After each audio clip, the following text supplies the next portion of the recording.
If you're somebody that struggles with writing lyrics, I wanted to share some tips that I wrote down for me because I also struggle with writing lyrics. If you have ADHD and you're like me and you struggle with writing lyrics, then stay tuned for that. My strengths lie in melodies, in hooks, and today I'm going to be showing you a brand new piece that I started just this morning, just a couple of hours ago. This is called Move With Me. And then we'll talk about the tips.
So I really like that one. Let's go ahead and talk about tips now. I don't need these headphones anymore, hopefully.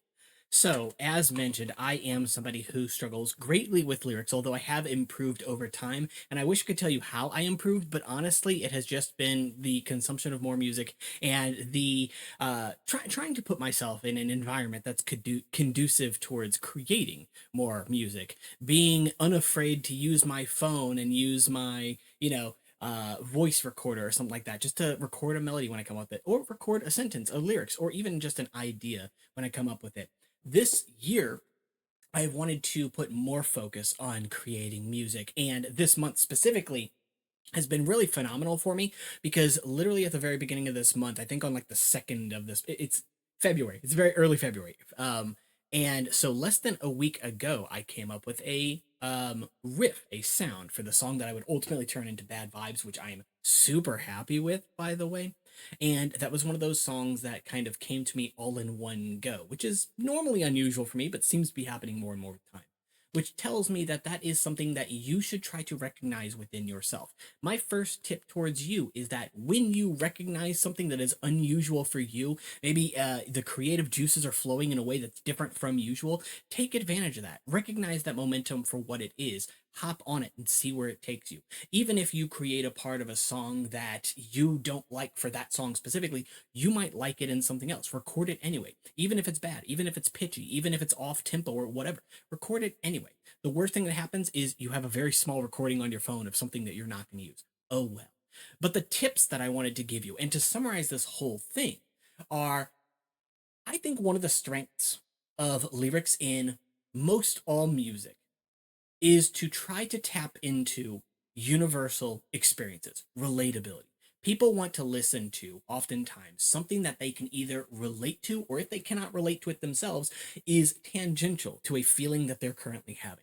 Oftentimes, this is to bolster a feeling they're already having. Usually, when people are happy, they'll listen to happy music. When people are sad, they'll listen to sad music. And it's not always the best way you should handle things, but the body wants to go through those processes naturally, right? The body wants to grieve when it wants to grieve, and trying to deny that by listening to something happy, while it can make you feel good in the moment, and maybe it works for some people, for others, it just postpones that grief.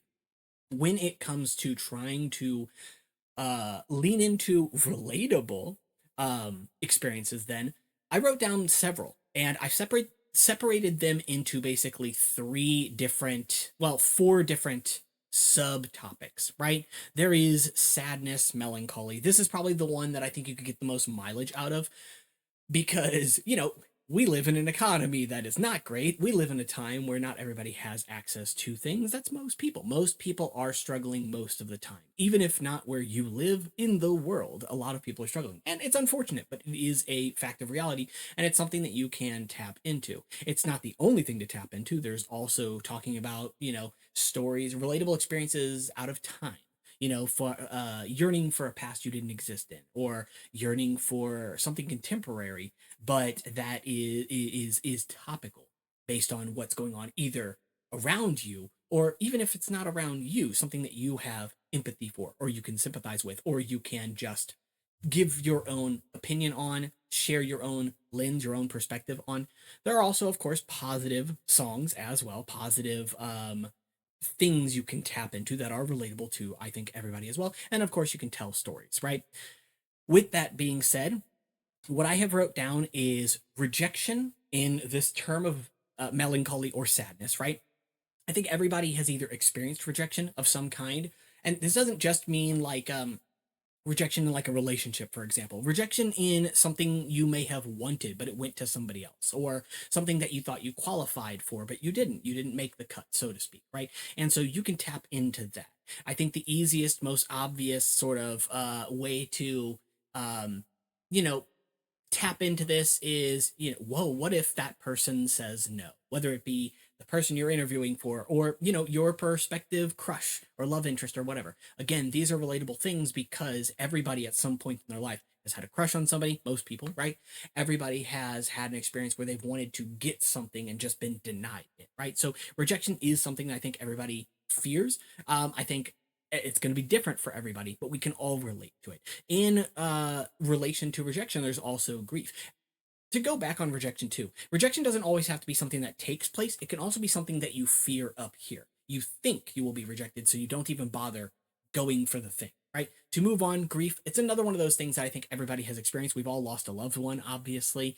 And so that is something you tap into. And once again, it doesn't have to just be grief for a person, it can also be grief for an event, a thing that you thought you deserved or somebody else deserved that was not given, whatever it may be. It can be grief for something you've never personally experienced. And it can also be grief for something you definitely have experienced. I think that's going to be true for most people. As mentioned, we've all lost a loved one, and it's an emotion that is very hard to deal with. Probably one of the hardest emotions I think that you can deal with, because grief is a gift box of many other smaller emotions, sadness, and real sorrow as well. But also, pain. There's pain that comes with that in a way that isn't typical of sadness, but it's not a typical physical pain either, right? You could lean into that direction as well. Everybody has felt pains. You can go that direction, but grief, I think, is a more nuanced term than just pain is. To move on, you can also talk a little bit about anxiety or self consciousness.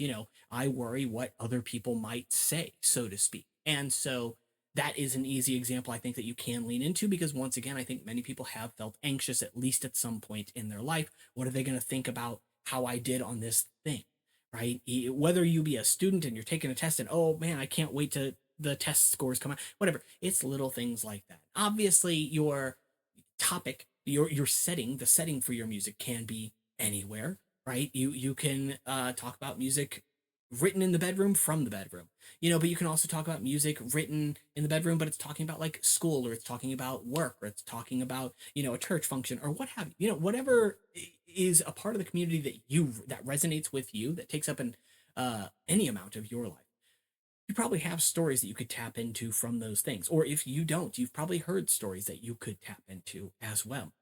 To move on from there, I think you've also got rebellion or individuality, for better or for worse, obviously. I think there is always something to be said about being rebellious that can be both positive as well as negative, because being rebellious can allow you to discover who you are and separate yourself from the, shoes you may be filled before, the parents you may have shadowed, or the siblings you tried to idolize and grow up to be, or your favorite celebrities or whatever. But at the same time, rebellion can also lead you to deny your responsibilities as well. So there are plenty of things that are easy enough to tap into when it comes to rebellion, when it comes to individuality, trying to carve or blaze your own path. Once again, individuality is more, I think, the positive aspects of rebellion, but there are negatives to it as well, because you can just as easily, try to navigate life without asking for help ever. And you might call that individuality, but somebody else might call that very silly and not using your resources, right?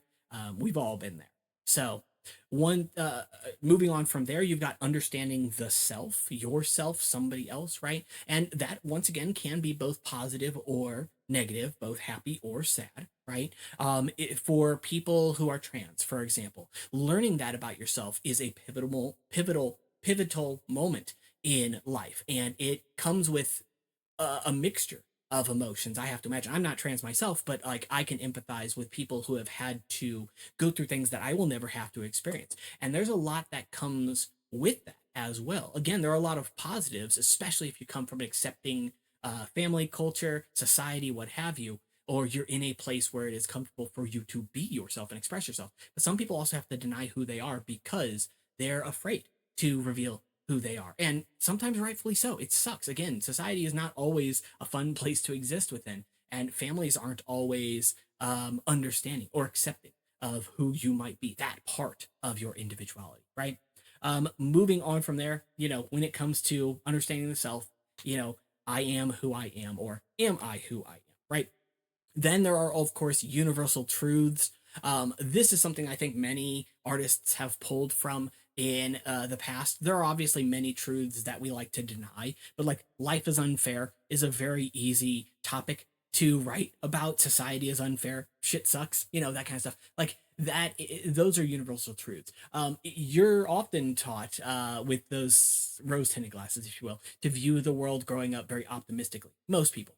But it can be very easy to follow that path into adulthood and deny that things are bad for other people out there. You might be in a position where you are privileged yourself, and you might think that that's just the norm, the stasis for everybody in society. But for most people, it's not. Shit sucks, like I said.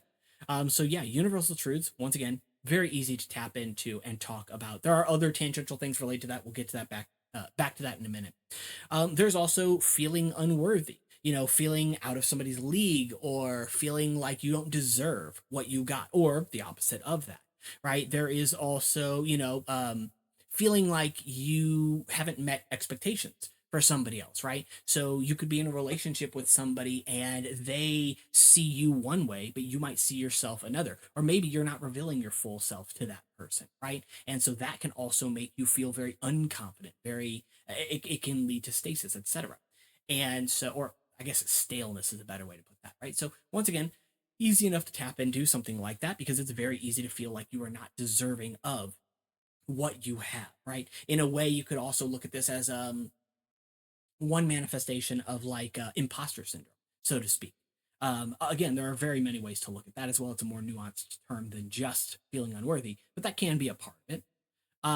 When it comes to like writing about love in general, again, so many songs out there talk about love in one way or another because it's such a broad topic. Not just because everybody kind of experiences it in one way or another, be it familial love or be it like relationships, right? But also because I think we spend the bulk of our life loving somebody, right? Obviously, many people get married or choose to stay together for a very long time. And while love can break, love can be hard sometimes. We spend, I would say, the bulk of our life loving somebody outside of ourselves.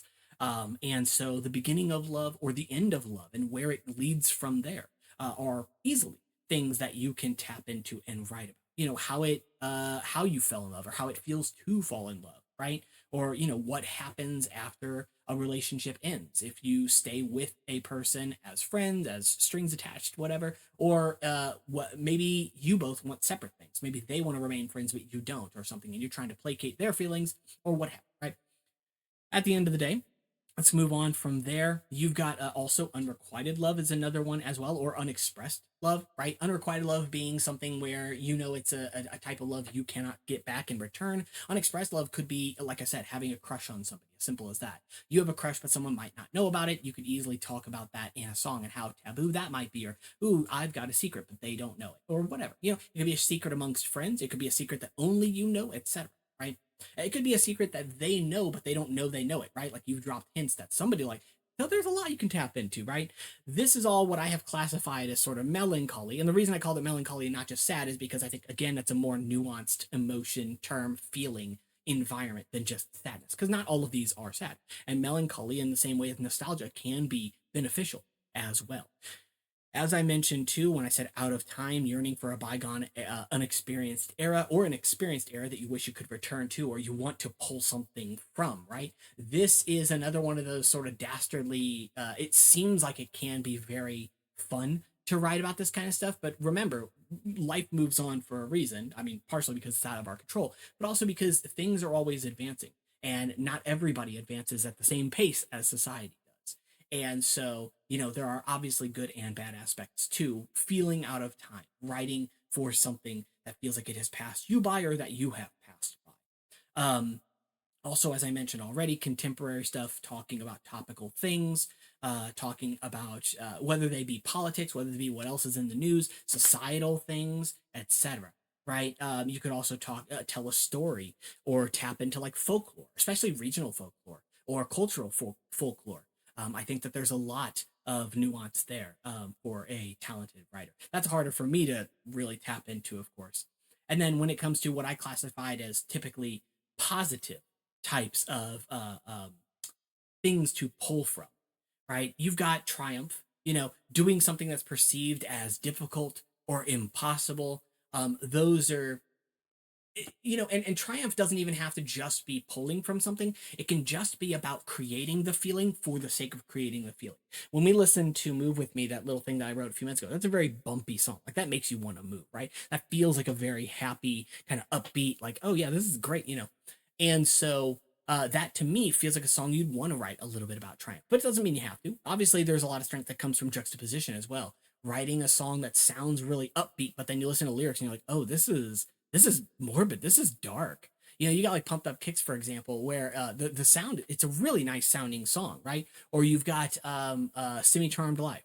Again, really upbeat sounding song, and you listen to lyrics, and you're like, oh, this is about some really dark stuff. So yeah, there's a lot to draw from there as well. You've got confidence, of course, whether it be misplaced confidence or earned confidence, right? You can obviously be confident about skills you have worked on over your life, but you can also be confident in areas you have no right in being confident. And either of those can be good or bad things, of course. Another one that I wrote down, this one's a little bit more nuanced, and I'm not going to be able to get into everything about it, also because I think this one is.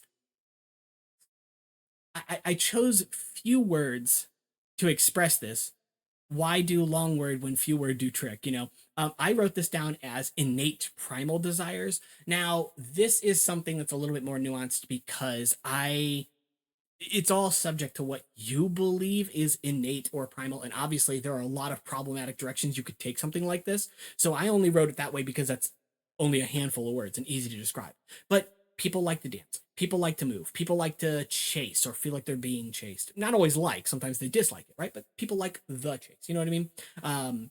You could think of this in like a chivalry type way or whatever, right? People like what I considered hide, hunt. But again, that doesn't mean hide from a thing or hunt like harm, right? Again, it's about the chase, right? People like to reach out, etc. So that's kind of what I meant when I was talking about sort of innate desires. Again, it's way more nuanced than that. That's probably the hardest one to really pin down, and I hope I did a decent job pinning it down, even though it is much broader than that. And again, with just the way I defined it, can be extremely problematic very quickly. Moving on from there, I think you could also lean into like cultural experiences as well. It's a lot harder for someone like me because I mean, I'm part Scottish, I'm part Italian, I'm part Irish, so like I could tap into stuff like that, but like I don't resonate with those parts of myself. I was born in the US. I feel like a person from the Midwest. And so it would feel unauthentic for me to try to tap into any of those types of cultures or heritages in the sense that they're not my lived experience, right? And I'm not trying to write something about a lived experience of an ancestor. You know what I mean? It's like you can be proud of that stuff, absolutely, and I absolutely am. But at the same time, it's not me. And I'm not going to try to pretend that it is or pretend that there's something about me that's special because of. Like, that's not me. I'm not going to write about somebody else that isn't me. It'd be like if I wrote a song about like racism. It's like, but I'm a white dude. Like, that's not something that I am going to experience. So it doesn't feel like it's my place to do it. You know what I mean? You can contribute to those things, absolutely. But in terms of making something yours, that is a much tighter, thinner wire to walk. so to speak. If especially if you're not in the group that you are trying to convey uh, information about, or to speak about or speak to, right? Then when it comes to motivation, right? You're better than you know, or motivating somebody else. I think that that's a fairly easy one to pull from as well. You've also got, what is that person hiding? Their story. You could, everybody has a part of themselves that they don't reveal to other people, or they don't reveal to everybody. Certain people know more about you than others, right? And I am typically what I would consider a very reserved person. So that would be much easier for me to tap into that side of myself. But because I am a reserved person, I also tend to assume, incorrectly sometimes, that other people are like that, because we often try to assume that other people are like us when they're not always like us. People are of many flavors, right? Um, Moving on from there, you've got a mile in their shoes, so to speak. If I could, be somebody else, or if I could walk with them for a day, or live their life, or experience things through their perspective, or who do I aspire to be, etc. It could be your future shoes, so to speak, right? You could be inspired by other people, obviously, by other cultures, by the human condition. Tell somebody else's story. So there's a lot of directions that you could go. The last thing I wanted to say, if I had not said it already, if I have, then I'm just summarizing at this point, is when you're trying to talk about universal experiences, I think the greatest strength comes from trying to be simple, not clever, right? It's not to say that you cannot say a lot of words with a powerful message behind them. I think that takes a lot more skill, and it especially takes more skill to work into a piece of music. Listen to someone like Bob Dylan, for example, and there's a lot that he writes about that's like, oh, this is really good stuff, but also like this would be really complex to do yourself. You know what I mean? Maybe you're a talented writer and can do that much better than I can. But I think as a simpler rule of thumb that can be more broadly applied, um, if any of the experiences that I have touched on in this video resonate with you, take that experience, try to apply it to the story you want to tell in as few words as possible. This could be, as simple as taking a concept, boiling it down to as few words, as few syllables as you can, still get the message across, you know, but work from there. You know what I mean? In a lot of cases, when it comes to a lot of music, specifically in, well, honestly, many of the popular genres right now, obviously pop, of course, but like indie and in rock and in country even, there's a lot more cliche stuff in country, I think, generally speaking, but in general, you know, you talk about experiences that everybody can relate to, and when you're creating a chorus or a hook or something along those lines, being able to create something that's punchy but still gets the point across, I think can be very, very powerful, right? I'm trying to think of examples. I'm very bad on the spot, so I'm not going to be able to do that in this video. But in general, if you like another piece of music and you think, oh, this part of this music stands out, ask yourself, okay, what is about this music, this piece, this thing that's got me hooked at the moment, and what is it trying to convey? Is it trying to convey confidence, or grieve, or the feeling of rejection, or confidence, whatever? You know, because I think that most hooks, especially, are conveying some aspect of those things. So anyway, hopefully you took something away from this video. Again, I wrote these tips down literally right before making this video, so I'm sure that could be summarized further. But yeah, let me know your thoughts. Let me know what you write with them, and give me all the credit. No, I'm joking. Take care.